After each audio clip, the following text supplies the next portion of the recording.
शिर्डी लोकसभा मतदारसंघात आगामी लोकसभा निवडणूक तिरंगी होत असून यात शिवसेना महायुतीचे खासदार सदाशिव लोखंडे, काँग्रेस आघाडीचे भाऊसाहेब कांबळे हे शर्यतीमध्ये असताना माजी खासदार भाऊसाहेब वागचौरे यांच्या अपक्ष उमेदवारीनं लढत चुरशीची झाली आहे। भाजपसोबत बंडखोरी करत अपक्ष उमेदवारी केल्यानं भाजप पक्षश्रेष्ठींनी भाऊसाहेब वागचौरे यांच्यावर निलंबनाची कारवाई केल्यानंतर त्यांनी आपली भूमिका स्पष्ट केली आहे। सामान्य जनतेचा आपल्याला पाठिंबा असून मतदार पक्षाचं चिन्ह नव्हे तर माणूस बघून मतदान करेल। माझा मतदारसंघात संपूर्ण गावांमध्ये संपर्क असून आमदार बच्चू कडू यांच्या प्रहार संघटनेनं आणि भारतीय नवजवान पक्ष, झोपडपट्टीधारक संघटना तसेच इतरही छोट्या मोठ्या संघटनांच्या पाठबळावर मीच निवडून येणार असल्याचा विश्वास यावेळी भाऊसाहेब वागचौरे यांनी व्यक्त केला। याचबरोबर आघाडीचे उमेदवार भाऊसाहेब कांबळे यांनी श्रीरामपूरचे आमदार असताना काहीच कामं केली नसून तिकडचे लोकच त्यांचं मूल्यमापन करत असल्याचं वागचौरेंनी सांगितलं।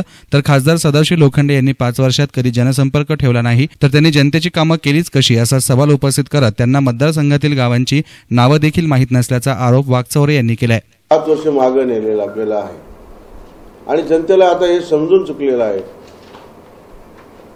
पूर्णतः मागच्या कामाचं आणि आताच्या कामाचं मूल्यमापन जनतेने केलेलं आहे।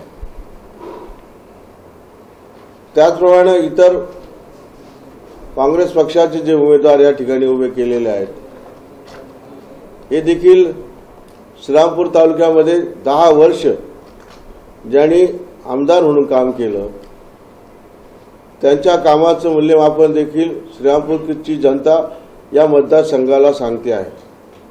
काय सांगते आहे? एक मौनी आमदार, एक हे लाभार्थी आमदार, अशा प्रकारची आणि दुसरी नापास अंगठेबहाद्दर आमदार की ज्यांनी या महाराष्ट्राच्या विधानसभेमध्ये मौनी आमदार म्हणून भूमिका बजावली, विकासाच्या दृष्टीने आणि इतर कोणत्या दृष्टीने ज्यांनी काम केलं नाही, अशा प्रकारची चर्चा मी माझी नाही, माझे आरोप नाहीत, हे जनतेच्या श्रीरामपूर आम जनतेचे हे आरोप आहेत, ही चर्चा आहे। आणि म्हणून या शिर्डी लोकसभा मतदारसंघात माझ्यासमोर असलेले हे 2 उमेदवार यांची जी चर्चा आहे या चर्चेतून जनतेनं माझ्याकडे जो पाहण्याचा दृष्टिकोन ठेवलेला आहे, मला निवडून देण्याचा जो दृष्टिकोन ठेवलेला आहे त्याचं कारण केवळ मी जन्मानं इथलाच आहे, माझे अकोला तालुका ही जन्मभूमी आहे, कर्मानं मी इथलाच आहे, संगमनेरला बीडीओ म्हणून काम केलं, नेवाशाला बीडीओ म्हणून काम केलं, रावरीला बीडीओ म्हणून काम केलं, उपमुख्य कार्यकारी अधिकारी म्हणून नगरला जिल्हा परिषदेमध्ये काम केलं आणि आपल्या सर्वांना माहिती आहे की साईबाबांची सेवा 2001 ते 2008 7 वर्ष साईबाबांची सेवा करण्याचं भाग्य मला मिळालं।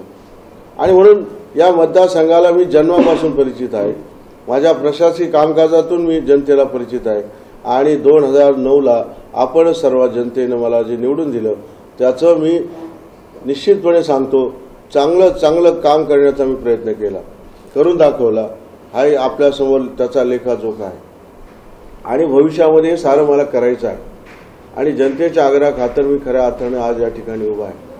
आणि म्हणून जनतेला या निमित्ताने मी आवाहन करू इच्छितो की आपण मला या लोकसभेच्या निवडणुकीत जर निवडून दिलं, निवडून जनता देणार आहे हा माझा दृढ निश्चय आहे। जनतेनंच मला उभं केलेलं आहे, कारण मी जो उभा आहे मला तर खरं उभं राहण्याची इच्छा नव्हतीच, परंतु जनतेने ज्या पद्धतीनं माझ्यावर दबाव आणला की तुम्ही उभं राहायचं आहे, उभं राहिल्यानंतर तुम्ही फार मागे घ्यायचा नाहीये, दडपण आलं तरी त्याला स्वीकारायचं नाही, काही झालं तरी तुम्हाला उभं राहायचं आहे, ही जनतेची भूमिका पार पाडण्यासाठी खऱ्या अर्थानं मी उभा आहे आणि मला जनता मदत करणार आहे। पण खऱ्या अर्थानं जनतेला नम्रपणाने या ठिकाणी मी सांगू इच्छितो की मी खासदार झालो तो सोनं तर करीलच या मतदारसंघाचं, परंतु या मतदारसंघाच्या विकासासाठी, या मतदारसंघाच्या प्रश्नांसाठी माझं म्हणजे सर्वस्व मी पणाला लावीन, हा मी निश्चयानं मी या ठिकाणी सांगू इच्छितो। कॅमेरा पर्सन अजिंक्य गोरे, एसएन मीडिया, शिर्डी।